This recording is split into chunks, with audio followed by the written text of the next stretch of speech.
ගොඩක් ආදරෙන් ඔයාලා හැමෝම අපේ channel එකට පිළිගන්නවා. අද කියලා දෙන්නේ ලොකු පොඩි කවුරුත් ආස කරන ලාවා කේක් එකක් හදාගන්නේ කොහොමද කියලා. ඔයා අපේ channel එකට අලුත් කෙනෙක් නම් subscribe කරලා එකතු වෙන්න. මතක ඇතුව රසවත් අදහසක් අපිට පහලින් comment කරන්න. එහෙනම් අපි වීඩියෝ එකට ගිහින් බලමු කොහොමද මේ රසවත් ලාවා කේක් එක හදාගන්නේ කියලා. මම මෙතෙන්දී අරන් තියෙන්නේ dark cooking chocolate එක. මේක ග්‍රෑම් 250ක් තමයි අරන් තියෙන්නේ. ඊට පස්සේ බටර් හරි එහෙම නැත්නම් මාගරින් හරි අරගන්න ඕනේ ග්‍රෑම් 150ක්. මම මාගරින් තමයි අරන් තියෙන්නේ. ඊට පස්සේ පාන් පිටි ග්‍රෑම් 150ක් ගන්න ඕනේ. කේක් පිටි හරි පාන් පිටි හරි දෙකකින් එකක්. ඊට පස්සේ අයිසින් සීනි ඕන ග්‍රෑම් 150ක්. එහෙම නැත්නම් අපිට සීනි බ්ලෙන්ඩර් කරලා අරගන්න පුළුවන්. මම සීනි බ්ලෙන්ඩර් කරලා තමයි අරන් තියෙන්නේ. ඊට පස්සේ බිත්තර 4ක් අරන් තියෙනවා. වැනිලා තේ හැන්දක් ඕනේ. ඊට පස්සේ මම මේ විදිහේ කප් වලට තමයි අද දාගන්නේ. මේවා ගන්න තියෙනවා තොග කඩවල් වලත් තියෙනවා සුපර් මාකට් වලත් ගන්න තියෙනවා. මේකේ බටර් ටිකක් ගාලා තමයි අපි මේ හදාගන්න ලාවා කේක් එක දාගන්නේ. ওই ටික තමයි මුලින්ම ඕන වෙන්නේ. මම මෙතනදී අරන් තියෙන්නේ මෙන්න මේ විදිහේ cooking chocolate එක. ඔයාලට මේකම නැති වුණත් අනිත් chocolate වලත් පාවිච්චි කරන්න පුළුවනි. මම ගත්තේ මේ විදිහේ chocolate එකකින් තමයි ග්‍රෑම් 250ක්. ඊගාවට කරන්නේ මේ විදිහේ භාජනයක් අරගෙන cooking chocolate ටික දාගන්නවා. ඒකටම අපි බටර් හරි මාගරින් හරි ටිකක් දාගන්නවා.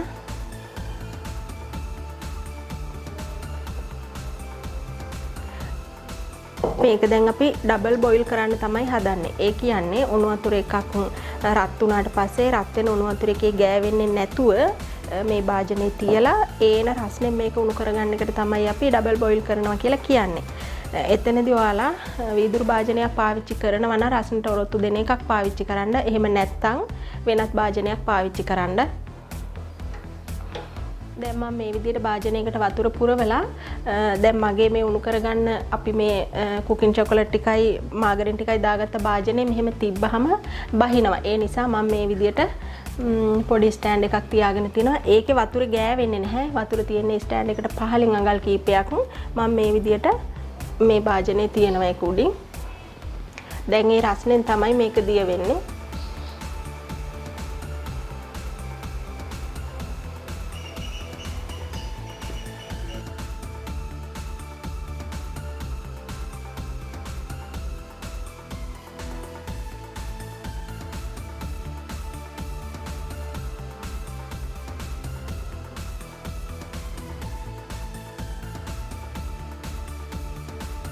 මේ විදිහට කලවම් කරගන්න ඕනේ. ඒ වගේම තමයි මතක තියාගන්න ඕන වතුර පොඩ්ඩක්වත් මේ දේවල් වල තියෙන්න බෑ. වතුර තිබුණොත් එක බිඳුවක් හරි වතුර තිබුණොත් එහෙම මේ චොක්ලට් එක ඝන වෙනවා.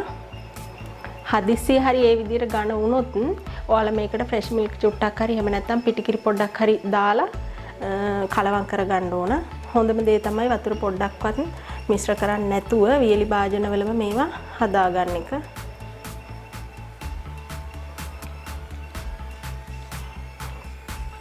අපේ චොක්ලට් එක දිය වෙන්නේ හොඳට දිය වුණාට පස්සේ අපි නිවෙනකම් මේක තියනවා. එතනදී ඝන වෙන්නේ නැත්තේ අපි මේ මාගරින් හරි බටර් හරි එකතු කරන නිසා. මේ විදිහට හොඳට මේ ටික දිය වෙනකම්ම කලවම් කරන්න ඕනේ.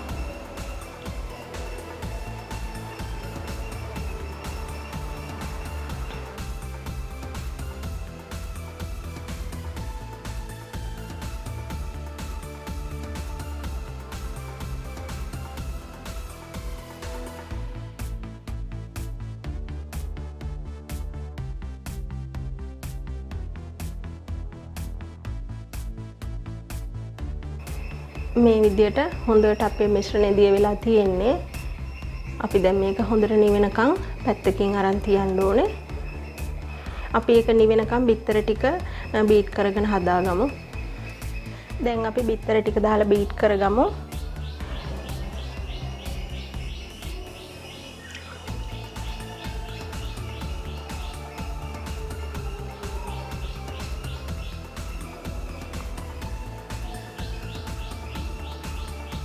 බිත්තර ටික දාලා විනාඩියක් විතර බීට් කරගන්න ඕනේ.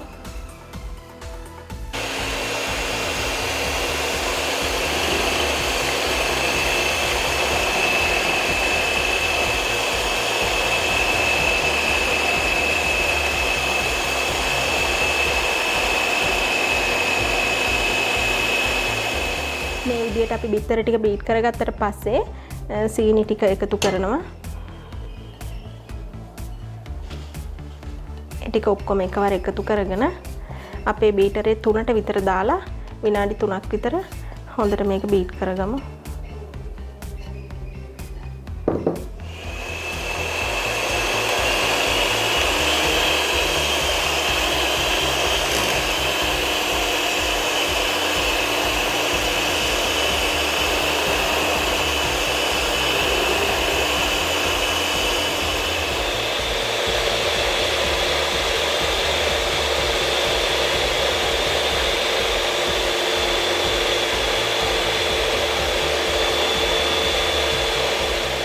කරගෙන ඉවර වුණාම මෙන්න මේ විදිහට තමයි තියෙන්න ඕනේ. ඔන්න ඔය ගානට එනකම් බීට් කරගෙන තියෙන්නේ. දැන් අපි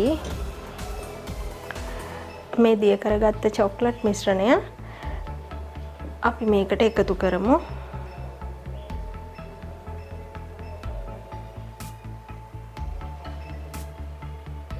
අපි මෙතනදී වැනිලා ටිකත් එකතු කරගමු. වැනිලා තේ හැන්දක එකමාරක විතර ප්‍රමාණයක් දාගමු. දැන් අපි මේක විනාඩි 3ක් විතර හොඳට බීට් කරගමු. කලවම් වෙන්න මේවා හොඳට.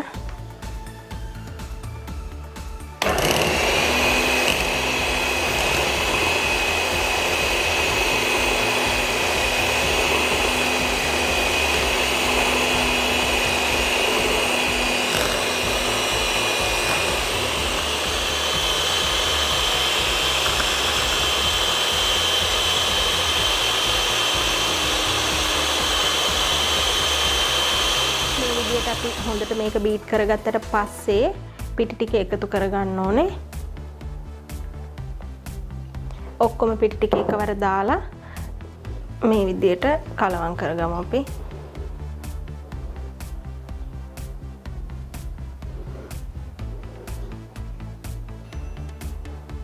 මම මේ විදිහට මේක කලවම් කරගෙන තියෙන්නේ. දැන් අපිට තියෙන්නේ මේක ලාවා කේක් හදන කප් එකට දාන්න. මම මේ විදිහේ කප් ටිකක් අරගෙන තියෙනවා. මේකට බටර් ටිකක් ගාලා තමයි තියෙන්නේ. නැත්නම් අපිට මේක ගලව ගන්න අමාරු වෙනවා. ඔයාලට කැමති නම් මෙතෙන්දි බටර් ටිකක් ගාලා කොකෝවා පවුඩර් හරි එහෙම නැත්නම් පාන් පිටි හරි චුට්ටක් මේ විදිහට තුනී තට්ටුවක් මේ විදිහට පිටි ටික ඇතුළට දාලා වටේටම දවට ගන්න පුළුවන්. ඊට පස්සේ මේ කප් වලට දාන්න පහසු වෙන භාජනයකට ඔයාලා මේක දාගෙන කප් වලට දාගන්න ඕන. කප් එකේ 4න් 3ක ප්‍රමාණයකට තියෙන්න ඕන.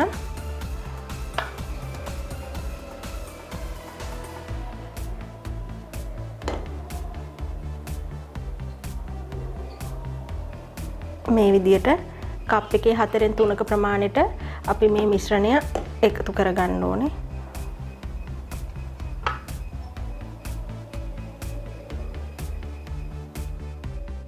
මේ විදිහට මම කප් 10කට දාගත්තා.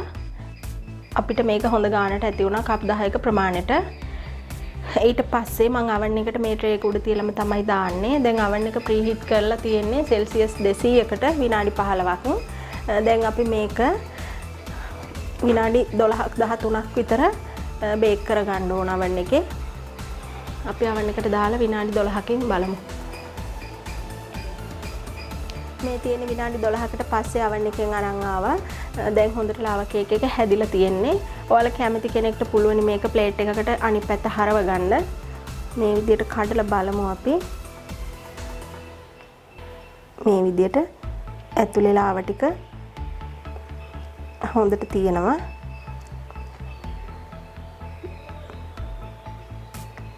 ඉතින් ඔන්න රසවත් ලාවා කේක් එකක් අපි හදාගෙන ඉවරයි. ඔයාලත් මේ විදිහට හදලා රස බලන්න. එහෙනම් ඉතින් මේ වගේම තවත් අලුත් වීඩියෝ එකකින් ආයෙ හමු වෙමු.